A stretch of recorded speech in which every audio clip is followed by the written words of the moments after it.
Hello Astro followers! So here's another video, again about Mars, but this time I want to talk to you about the sexiest aspects in Synastry. So as you can imagine, when we're talking about sexy, we're talking about Mars aspects mainly, but there is some specific ones that you should know about if you want to find out if there's going to be some fire between you and your crush in the bedroom. So let's get started right into it.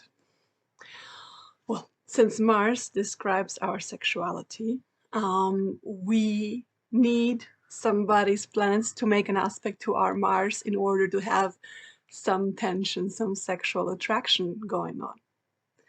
And here it's important to separate, different levels on which humans can connect, because we can connect romantically and emotionally to somebody. We can connect to somebody in terms of feeling like we're at ease, we have comfort, which would be the moon and Venus in that regard. Or we can connect to somebody with the sun, which would be like, oh, we really feel like this is a personality fit.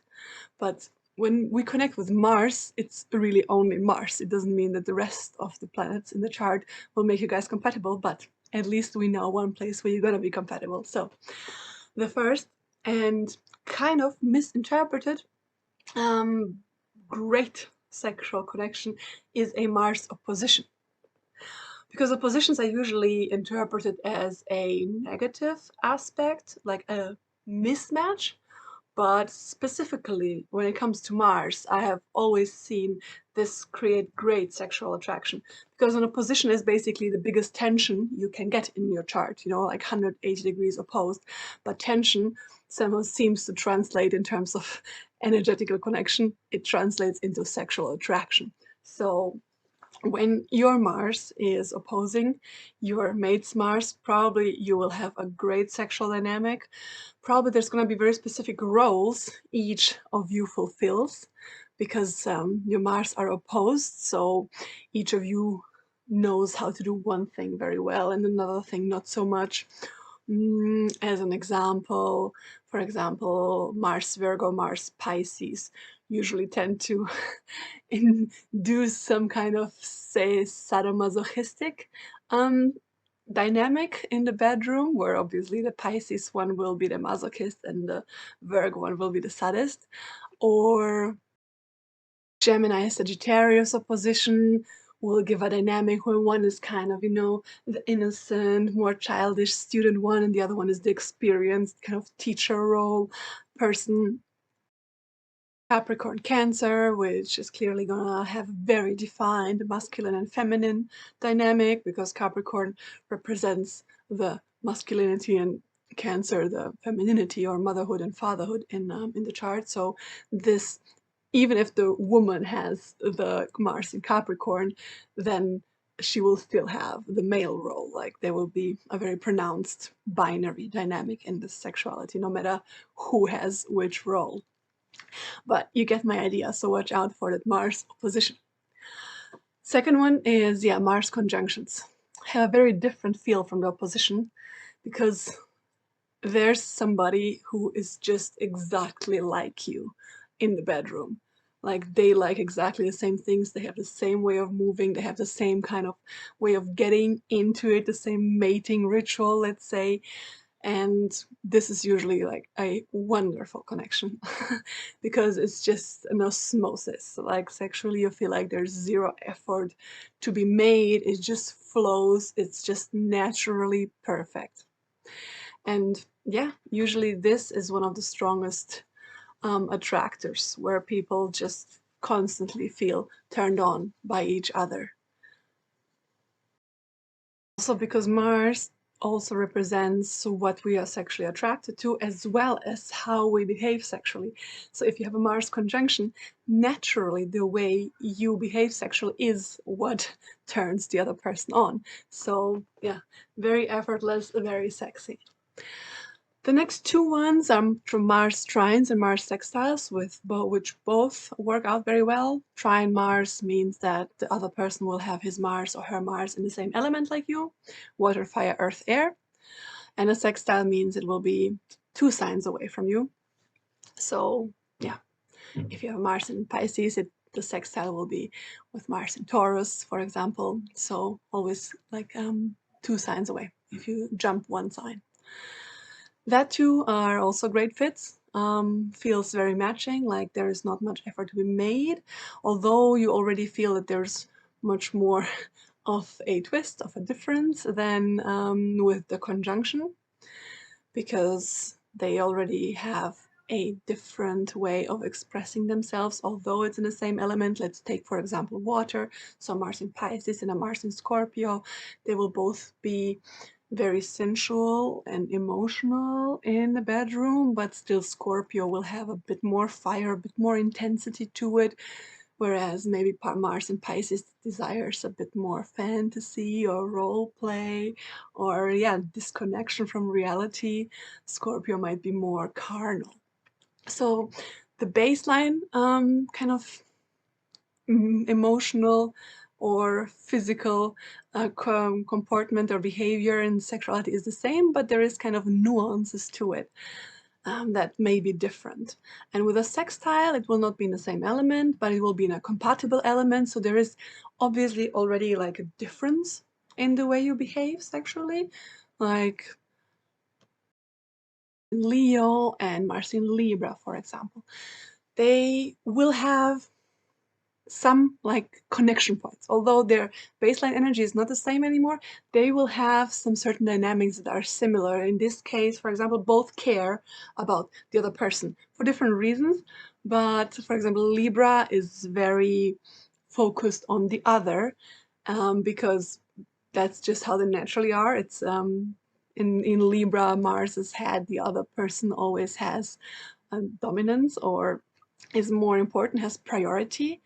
And in the Mars Leo case, he will also care a lot about the other person, but more for validation purposes, because Mars in Leo needs a lot of feedback in terms of, am I doing good? Are you having fun? It's like they need to feel like they're doing well. So there's going to be compatibility, but not the same kind of baseline emotion or same flow like you would have with a trine, and not even to talk about the conjunction. There's some other aspects that also give a sense of sexual attraction, but only one way. So that means it doesn't work the other way around.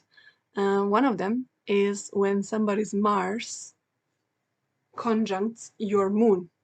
So it means like somebody's Mars is sitting on top of your moon on the same degree, same sign. This will make you feel attracted to them, but not the other way around.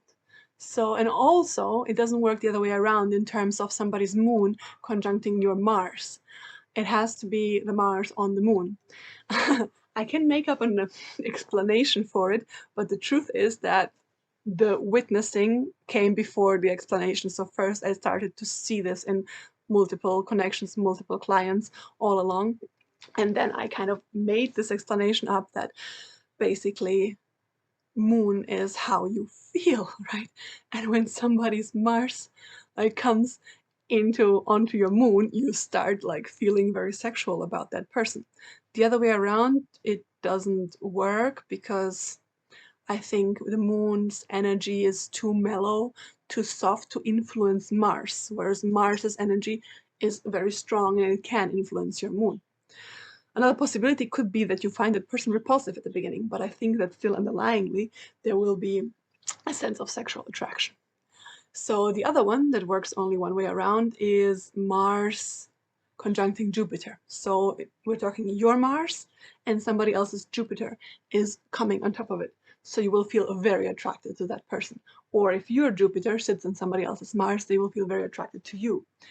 If that feeling is supposed to be mutual, then we would need some reverse aspect of you on their Mars. But if it's only their Jupiter or making an aspect to your Mars, then this was going to be a one-way sexual attraction, okay? Whereas all the first ones I talked about, like the Mars opposition, the Mars conjunction, the trine, and the sextile, they work both ways. But somebody's Mars on your moon and somebody's Jupiter on your Mars work only one way around. Jupiter obviously makes everything bigger, right? So somebody's Jupiter on your Mars is like you or they really expand your sexual energy. You feel it like really rising, coming up. You also feel like that person has something to offer you, because Jupiter is the teacher, is the one with more experience, the one we look up to. So it can even be like kind of an admiration, like worshipping kind of energy, like, I don't know, like a fangirl, fanboy kind of sexual admiration towards someone if their Jupiter is in your Mars. That's for that. And last but not least, I want to mention some aspects that are made with points in the chart. So not other planets, but the nodes of the moon and the ascendant. Because these Mars aspects are also really, really strongly sexual, if not the most strong, I would say, from my client experience. So when somebody's Mars falls on your south node or on your north node, just creates immense sexual attraction, probably the strongest one I've seen. Same goes with somebody's Mars falling on your ascendant. And obviously the other way around, if your Mars falls on somebody's north node or your Mars falls on somebody's ascendant, you will know that they are very attracted to you. So you can already start checking.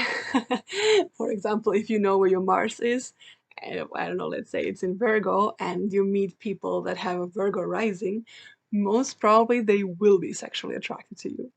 Or if you know where somebody else's nodes are, you can check if your Mars is falling onto their nodes, especially the south node.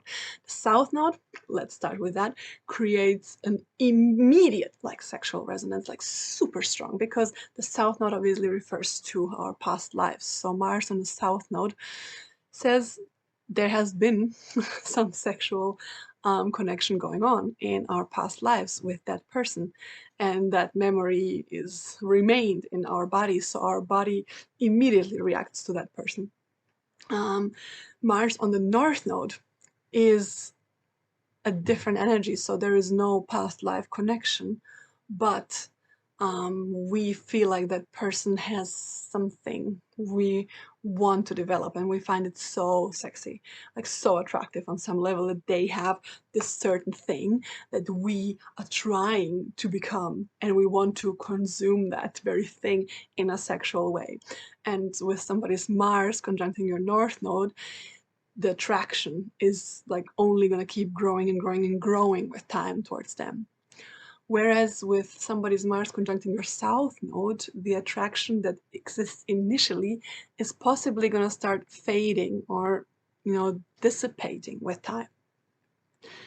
Now, the Mars on ascendant, so when somebody's Mars hits your ascendant, you will basically feel like that person is the personification of sexual attraction, of sexiness for you, no matter if they are your type or not. So if you have a crush and you know where their Mars is, or you know their chart, just get in there and check if they are attracted to you according to these rules, and let me know in the comments if you have some examples that verify what I just said. I'll be very curious to hear it. I want to say as a last note that Mars conjunctions to planets like the Sun, Mercury, and Venus do not create sexual tension. They create other dynamics, also interesting ones, but I have never seen somebody's Mars on your Sun or on your Mercury create a sexual tension. This is just other dynamics that are created, but not sexual. And yeah, I will go into those deeper in another video, but this is what I have to offer you for the part of the sexual tension, and I'm looking forward to hearing your comments.